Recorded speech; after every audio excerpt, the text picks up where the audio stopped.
Hello, welcome to the Box I Live In podcast with me, Ben Reeve, and Blake Howard. How are you, Blake? Oh, I'm good, Ben. How are you, mate? We are very good, thank you. Yeah, and we're here again with another special guest, somebody who I've known I've just worked out for over 6 years, Radha Kuppalli. Welcome.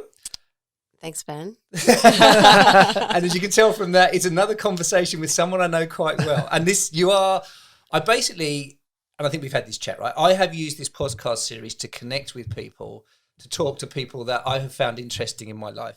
And I know I'm winning because my daughter's, Alice, who you've met, she did say to me the other day, she goes, "You've actually had some interesting people on the show, haven't you?" And I thought, well, that's not bad coming from an 18-year-old. So I'm delighted that you and I can sit down and have a chat because we have been talking one-on-one, and normally we're on that side of the room having a chat. But I'm kind of excited today to explore your career and where you're at, because I think you're one of the few people I've ever met that I would suggest actually has a vocation. Right. Very exciting. I actually had to look up what the word vocation meant last night. I was like, do I have one of those? So Do you think you do? I think I do. Let's talk about it. Let's see how we go. So tell you what, why don't you introduce yourself? And I haven't done the big corporate spiel. I did go online, but I'll let you introduce yourself, a little bit about who you are and what you do, and then we'll jump into whether it's a vocation or not. Yeah, sure. My name is Radha Kuppalli. I'm Managing Director of Investor Services at New Forests. And so New Forest is a sustainable forestry investment management company. So we manage capital for large investors like pension funds, reinsurance companies, sovereign wealth funds, and we're investing their capital in sustainable forests, conservation finance, carbon markets, and really trying to have forestry as a core part of the transition to a sustainable future. And it's that sustainable future bit that I would suggest is your passion, right? Because there's lots of people that work in the investment space where it's about the investments, but the investment is a vehicle to save the planet. That's why I reckon you've got a vocation. Is that your passion? Yeah, I think that the way that we've done things in the past is not going to serve us into the future, and the people and the planet and all the animals in it are worth saving. See, now, until I met you, I knew that I heard that, but I was kind of like, oh, yeah, but it's not my problem. But I think you've made me aware of that, and you've probably made it. Then I feel guilty, see, because it's like, oh, gosh. And I don't feel guilty. It's not about me, right? But I think that's the reality is you think bigger. You're thinking a lot bigger than I ever have done.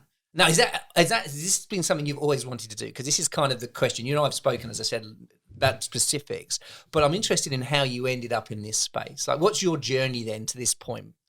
And I've got some time to talk about this. You have indeed, as long as you like. No, I was reflecting on this particular point, and I take this back to how I grew up, and I'm Indian American, so my parents immigrated from India to the U.S. in the 60s, early 70s, and so I grew up in suburban Richmond, Virginia, really kind of very middle class, very suburban, upbringing. But I would every so often spend a summer in India, and going to India in the 1980s as a kid, I saw real poverty and real struggle. I saw pollution. And it was very intimate as well. I mean, we are a family that's kind of upper middle class, or in India, and so we had domestic servants and things like that in our family home, and saw a real disparity between 10-year-old me and the 10-year-old kid, as a servant in the household where my family was. And it made a huge impression on me, and made me realize that the way I was growing up in Richmond, Virginia, was not necessarily what was happening in other parts of the world. And I think, those kinds of experiences, I'm a very sensitive person, so I think I sort of took a lot of that on board. And I think that's what kind of drove me to study international relations, economics, political economy, to try and kind of understand the world I'm living in, and economics as a driver of it. And I, sort of my first year out of university, I had a real kind of aha moment where I was doing a fellowship at a think tank and thinking about, where do I want to go from here? What matters to me? And just through a lot of the reading and thinking I'd been doing, I realized it's always been about the environment for me, trade in the environment, people in the environment, women in the environment. Like it was always like this thing that I was studying. I think I did my first, thing on a project on tropical deforestation when I was 12 years old, like for science class, So, so anyways. Breaking ice, it was just really like, at 12 years old, I could only write my name. Well, I talk for myself, but I could only write you. It's pretty advanced. And obviously that sense of fairness, like that real deep-seated fairness in the sense of morality comes through in your impressions of like 10-year-old you versus the 10-year-old house servant. Like that must have had such a deep-seated impression on you at that time to then influence everything that happened. Yeah, and I mean, I remember wanting to play with the kids who are working in in the big farmhouse in India, and I couldn't play with them because they had to do their chores or whatever. Yeah. And there was multiple incidents like that, and it was just really confronting for me as a kid. And there's just, the world is so beautiful. I think I was lucky to travel as a kid and as a teenager and in my 20s. And that definitely kind of influenced where I went. And in this kind of aha moment of realizing it was always about sort of environmental issues for me, what I care deeply about. I mean, at the age of sort of 22, 23, I decided, because I liked economics and I thought business was really important, that if we were going to see any change on how we address sustainable development, climate issues, we're going to have to transform business and have capital flow into climate solutions and sustainable development solutions. I mean, I don't know, call that prescient or whatever, but at 22, 23, that's what I decided I wanted to do. And that's what I've been doing for 20 years. It's amazing, isn't it? And then it's an interesting one, though, because that compassion that you've got, and also the intellect about seeing how it evolves, as opposed to, just the, actually understanding the economy and being able to see how we need to shift that. It also makes you, I would imagine, and I know it does, it makes you vulnerable because you care so much. So you've got this huge kind of desire to actually save and to change the planet, and then you've also got this reality of having to work within a business environment with individuals, and also be a partner, be a mum, be a friend. I can't, it's like, can you do it all? This is where I get to, because to a certain degree it's like, because I kind of, sometimes it's good not to have too many aspirations, because it's kind of easy honestly, it's kind of good just to wake up. I think I had two aspirations in my life. One was to meet somebody that would marry me, and the other one was actually to come to Australia. So but it was like, tick, you're ready to retire then. I know, and that was it. And so I sit here putting, you can't fake this stuff, but I think, as I said, through our conversations, it's this duality of, as I said, of saving the planet, but also living your life. I mean, do they work in unison? Do they conflict? Like, do you have to make trade-offs? I think that I have to think about this, and this is what will have to be edited out. I think I think one of the things that's been really important to me as an adult who's been on this kind of career journey has been to think about what's the lifestyle that I want. And lifestyle has really meant different things to me at different times. So it's meant, do I want to work 16 hours a day, or do I want to work 8 hours a day? Am I ready to just be single and have fun, or do I want to meet someone? Kids or no kids? Not traveling the world. And I think those have been quite specific choices at different times of my life, and really thinking about, not only career fulfillment, but also my personal life, my health, my mental well-being, because I have had, when I started at New Forest in 2006, we were a startup, and and I started our U.S. business, and I worked incredibly intensely. I mean, startup life is incredibly intense. And there were often short. rather, as Yeah, opposed to yeah, so yeah. so they don't tell you in a startup. They're like, this, don't worry, we're going to work really fast and then we're going to be consumed or subsumed into some company. So don't worry, the 20 hours you're working a day for 6 months, it's all going to finish. But by the sounds of things, obviously New Forest has evolved and bloomed into its own thing. So Yeah, and the set of challenges have changed over time as well. I mean, one of the reasons I started working with Ben in 2015 was I'd gone through startup, done a lot of good work and found myself then in an executive role. And I went, I have no idea what that actually means and Yes. what that actually means for my job now, what I'm supposed to be doing. And so I think that it's been, to get back to the question of, trade-offs and how you balance everything, I think it's really important to be intentional and to prioritize. And so the day-to-day gets really busy, but I try to think about my family life and my health and sleep. And I think one of the things that's really resonated of something that you've said, Ben, is how do you have the most amount of impact with the least amount of work? And it's funny, but it's true. Yeah. Because that's the laziness in me. But that's good. But I really take that on board because it means it's actually made me really think about at work, where do I focus my time?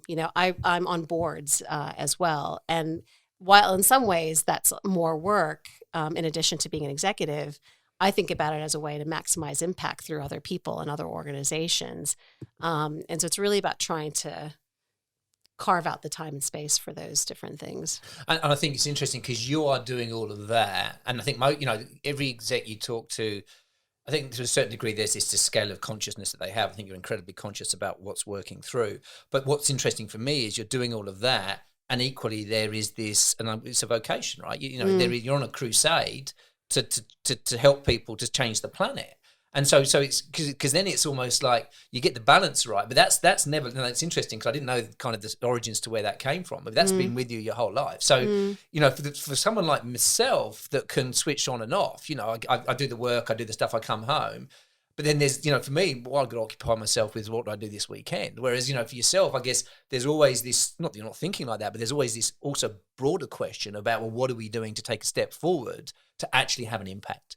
And I think for me, that's the interesting part as well, because it's not, because every time you and I speak, it's almost your downtime, when you're not with the family and doing the relaxation, it's the thinking, it's the, where do we go with this? How do we make this work?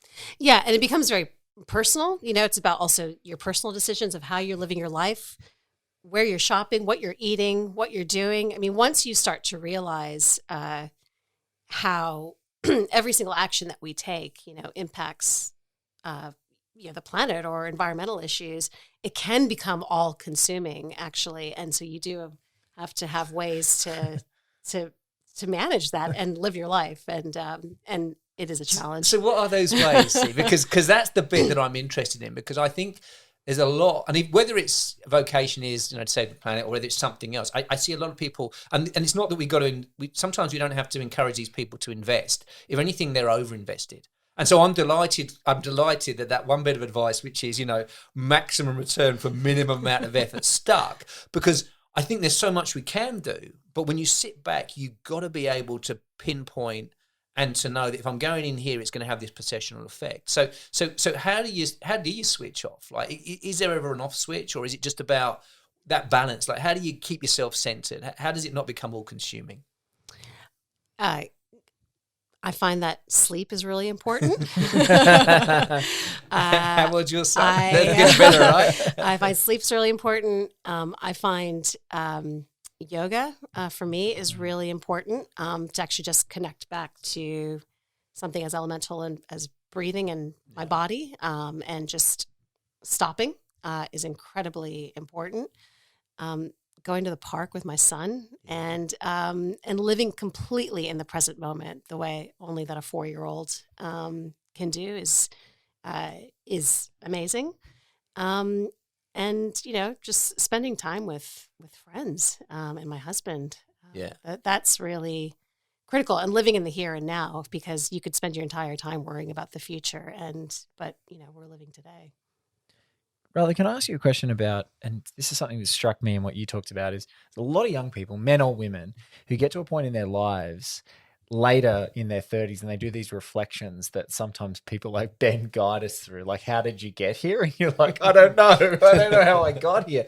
But one of the things that struck me about talking to you is that you were able to sort of navigate what you were doing by living very deliberately. Like, how did you know how to make those value judgments at a young age? Because that's something that, like, if you could go back to yourself and do that exercise of, like, what advice would you give yourself? It's actually being able to do what you said, which is the job I have influences the lifestyle I have. The decisions that I make now, there are trade-offs, but there's positives and negatives. How did you learn that exercise from early on in your career?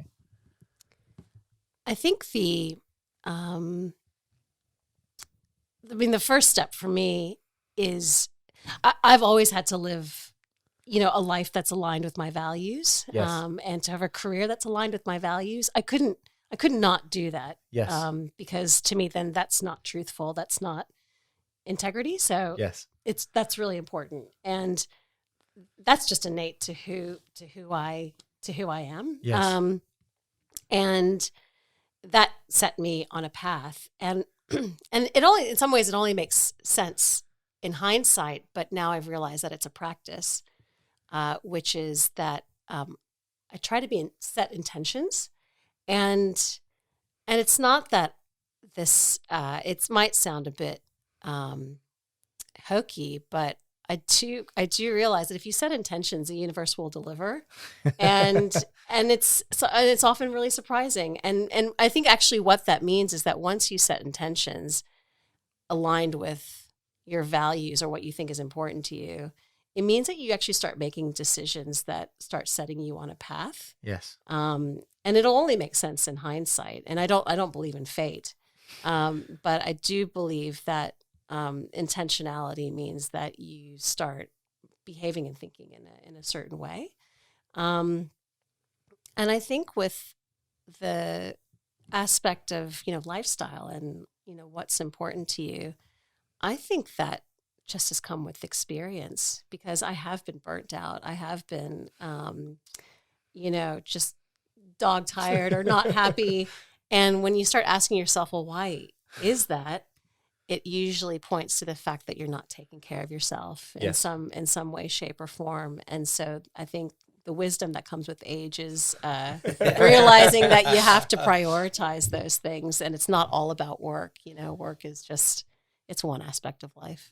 There's a couple of things there. I mean, for me, what I love is that to a certain degree, the connection of making sustainable global change starts with a good sleep and some breathing. I mean, I think this is what people don't get. Yeah. I think they see them as disconnected, whereas, and it comes back to the box, right? And the box, is there because of this realization I've had that if we're not looking after ourselves in that context, then it doesn't matter what you aspire to in your career or what intention you've got, you can't follow through.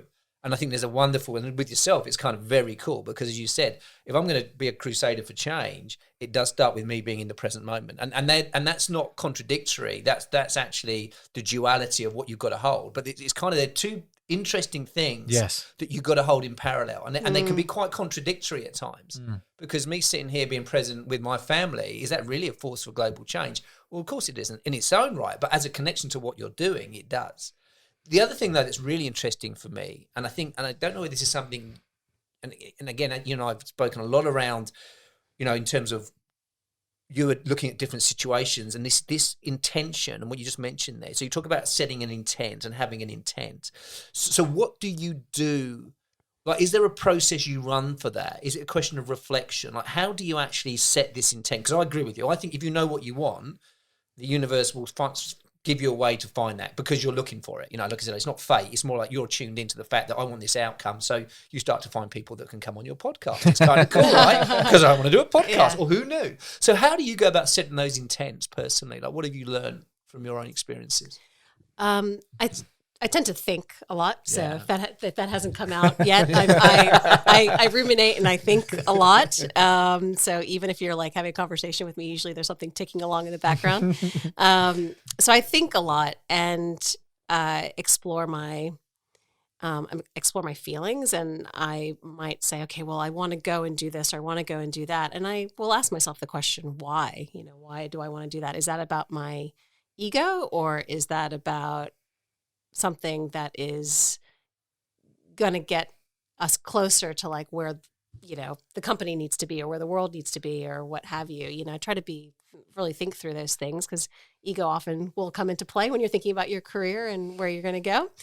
And I tend to write is actually what I do. Yeah. Like I'll journal, or I'll write something, and I might not solve anything, but then I'll come back like 6 months later, a year later, and go, okay, well, am I on that path? Am I not on that path? And I have a very good executive coach named Ben Reeve, who's been hugely, no, all joking aside, I mean, you've been a huge part of the last 6 years for me, in terms of just being able to think through and work through, how to think about these decisions, how to have conversations, what are the questions to ask, how to navigate other human beings. That's it. I think it's actually really hugely important to have, allies or people that you can think about this.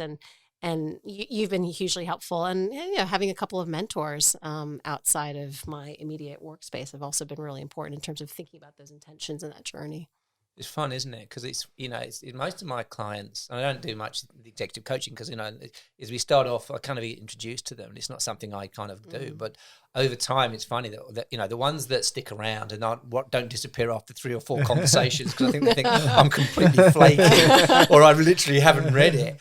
We've evolved to be friends, right? That's the joy of this. Yeah. It kind of, because for me, that's the mentoring, and that's the exercise. And I think, for anybody, and maybe it comes back to, us as leaders as well, right? Both of us have also spoke about being leaders. It's that ability to create the space to have the conversations and ask those questions of others. And also, I think I've said it before, it's so much easier to solve somebody else's problems than your own, because you're not emotionally attached. Yeah. Your thinking is clear because you're not dealing with all the beliefs and all the crazy shit. And it's kind of like, oh, really? You think like that? Have you thought of this? I just remember when my daughter was born, I had this situation where I said to my wife, I'm not doing any of these freelance gigs anymore, or these gigs anymore, unless they pay me well. I go, that's it. I go, I'm not here for a good time. I'm just here. I'm not going to do it.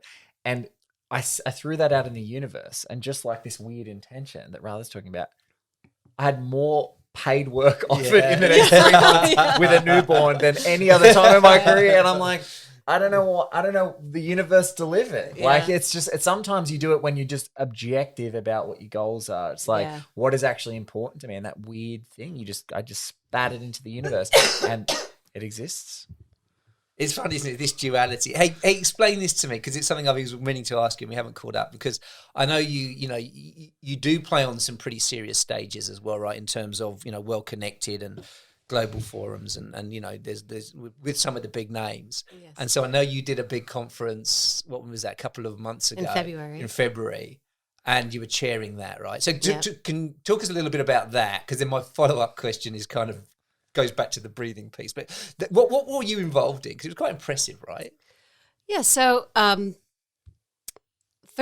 of the solution for climate change between now and 2030 is what we call natural climate solutions. So it's about conserving forests, improving the management of forests and agriculture, and doing an extraordinary amount of restoration or reforestation around the world. And so while a lot of investors understand the clean energy transition that needs to be undertaken, most people don't really understand what's the investment in the sustainable land use transition that needs to happen in this whole area of natural climate solutions. And for me, it's one of my big goals is to ensure that as we have kind of undergo this net zero transition, that land use and the environment, nature are central to that.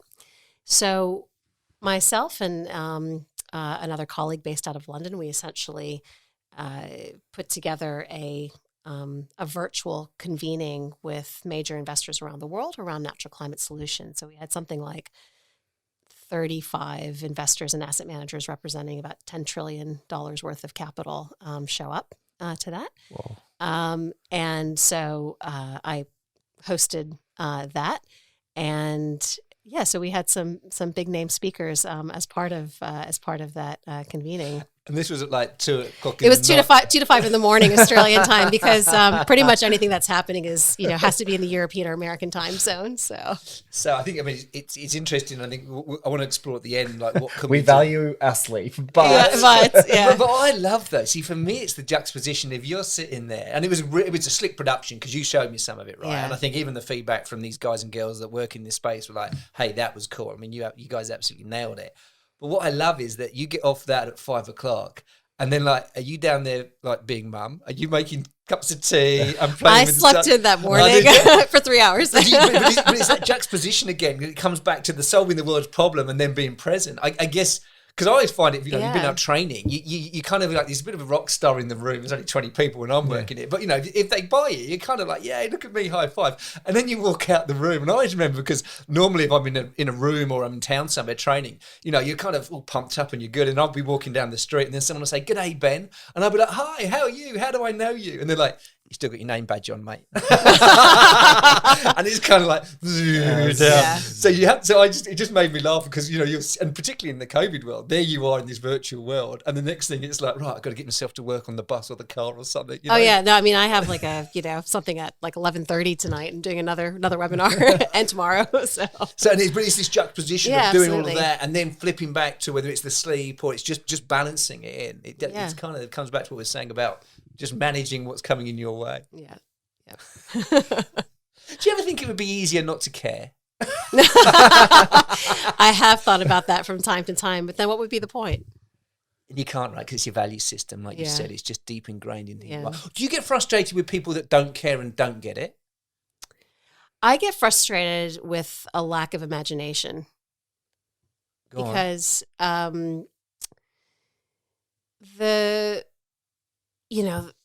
we can just do things so much differently. If I think about Australia, right? So I'm a relatively newly minted Australian.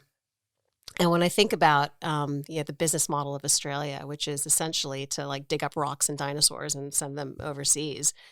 But here we are, this incredible country with extraordinary people on the doorstep of Asia, extraordinary natural resources, huge landmass. The business model of Australia should be, the number one renewable energy producer of the world and the number one producer of natural climate solutions, and with an extraordinary amount of know-how and scientific capability and technology. Like that's the vision that I see for Australia. So let's get behind it. Let's do that. And so I think when there's a lack of imagination, but the lack of imagination often is just. Right. It's also just tied to entrenched interests. Yeah. So the other thing that's really important is getting a diversity of perspectives and viewpoints into all aspects of society. The two things that I worry about, Ben, are climate change and democracy. Those are the two things I worry about a lot.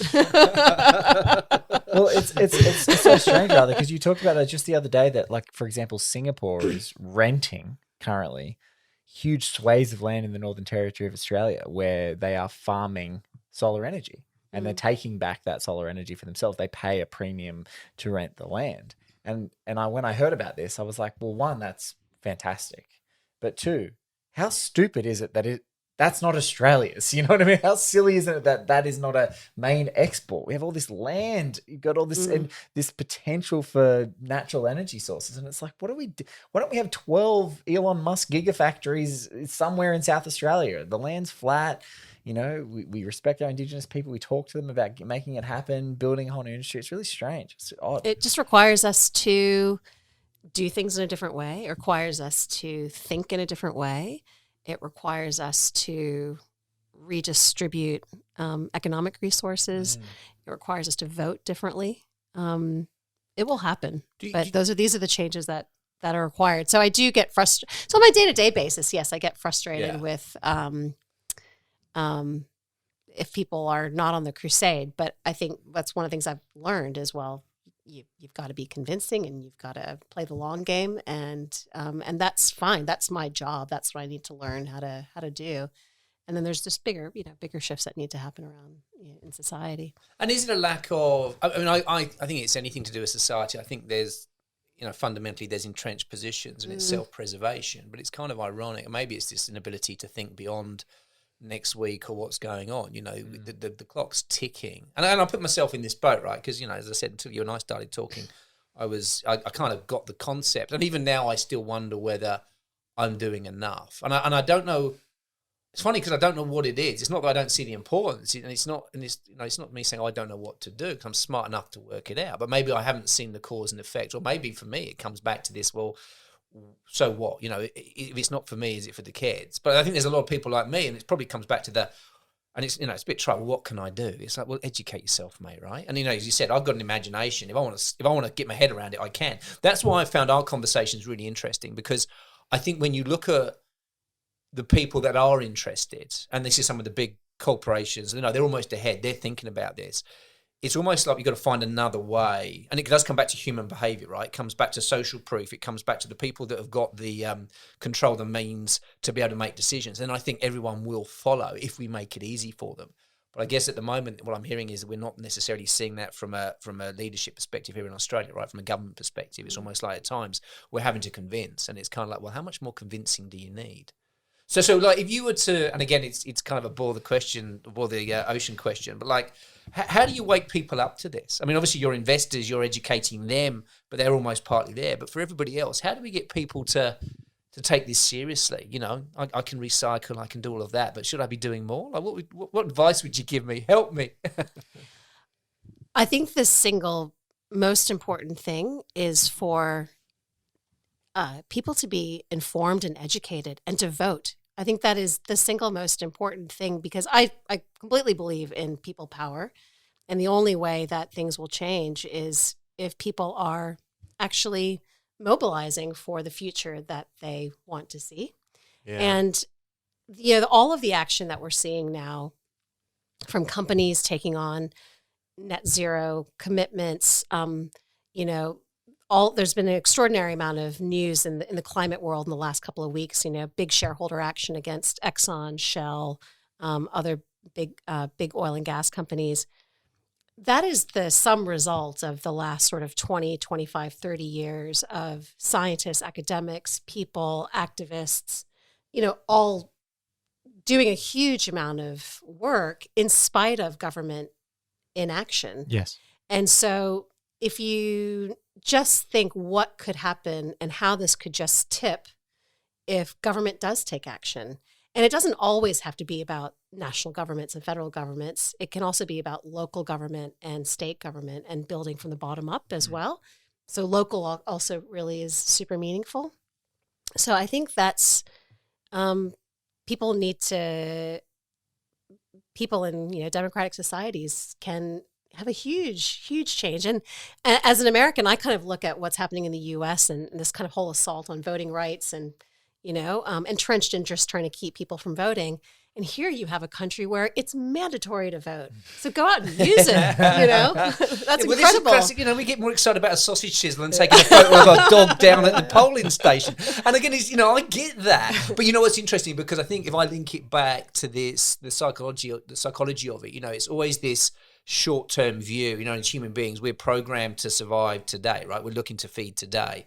This ability to comprehend the impacts that our actions have in the future, this delayed environment, it is that investment. And I think, this comes back to what I see is that we're so busy doing today and surviving today that how do we create this space to make that connection? And I think that the nice thing is, I think it's generational as well. I do think that my generation, grew up in the she'll be right, mate type thing. I sense with the younger generations to now, there's much more of a groundswell. The issue we've got is, and I think that tipping point is almost generational. I'm not saying that anybody that's over 50 can't be, socially aware, but I do think it's harder for some of us that have grown up in an environment where it has been all right. But I think there's a groundswell coming. The challenge, as you said, is getting people active to get into vote, to start to set the policies and to actually have that voice. And while we've still got a lot of, let's be honest, white middle-aged men running the country, it's kind of hard, right? Because all they're saying is go back to school. You kind of think, they just don't listen, do they? No, they don't. And you've said that to me before, see? Always makes me feel very guilty. That's me. Did you see the sigh? It was like, no, they don't. No, they don't. Listen. But yeah, it's also like, Ben, this is a a tenet of the box and of your training. I think we both would have heard it. It's just like WIFM. Anyone who's going to listen to this podcast is going to hear this strange acronym, which is what's in it for me. Yeah. And what's in it for me, for us now, is like, I wonder why our governments don't just turn it on its head. Like, for example, we've got enough space, like land mass, to have enough solar generated electricity that you could essentially just cancel electricity bills. So if I randomly say, for example, WA state government, I just build enough gigafactories and say, we don't have any electricity anymore.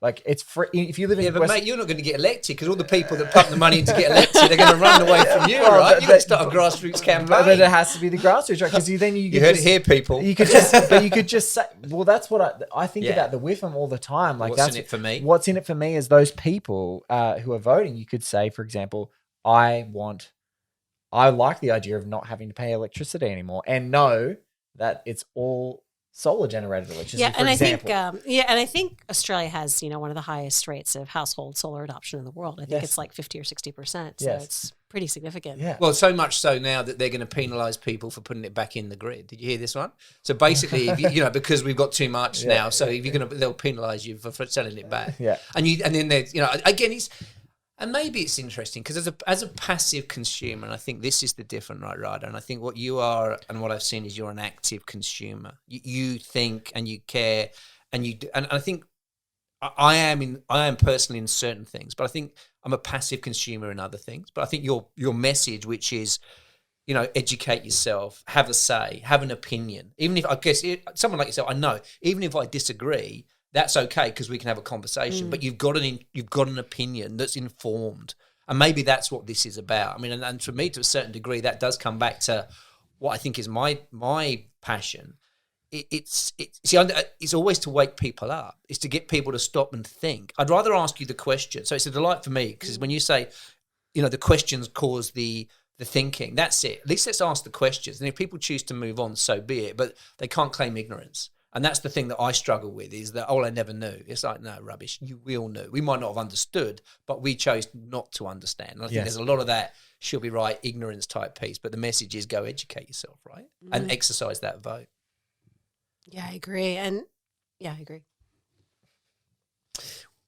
Let's flip it. Just want to finish up because the other part, and this is why it's so interesting to have a chat with you, because you're also, I think, an excellent role model. And I know you sort of, through the different education that you do and you mentor and what have you. I mean, as somebody that is I guess you a trailblazer, someone that's working, come through the startup, that's somebody that's, got a voice and got a platform to a certain degree. You do, I guess there's a lot of people sort of come to you, particularly, I guess, looking for advice about, well, how do I get into the industry? How do I get into the sector? And also, how do you manage your career? So when you're mentoring and talking to these younger people around, like if somebody, wants to get into the industry, for example, or wants to find that voice, what advice do you give them? Like, how do they have a career like yours if they're interested? That's probably the better question.